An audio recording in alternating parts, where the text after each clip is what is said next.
এই ভিডিওটার আগের পার্টটা যারা দেখেছো তারা তো অলরেডি জেনেই গেছো যে আমি নাশিতার বিয়ে অ্যাটেন্ড করার জন্য গেছিলাম বহরমপুর।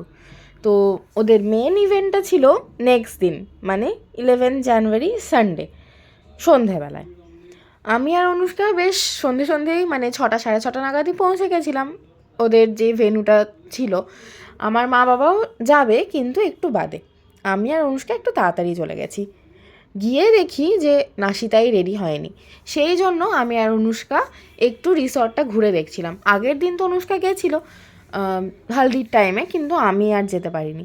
সেই জন্য এই রিসর্টটা নতুন, তাই আমি আর অনুষ্কা একটুখানি ঘুরে ঘুরে দেখছিলাম আর ছবি তুলছিলাম।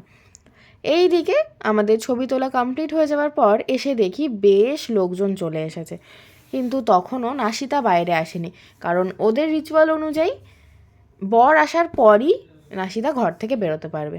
সেই জন্য আমরাও চলে গেলাম নাশিতার ঘরে, ও যেখানে রেডি হচ্ছিল। নাশিতাকে প্রচণ্ড সুন্দর লাগছিল দেখতে, আর আমরা যথারীতি সবাই মিলে হাসাহাসি করছিলাম।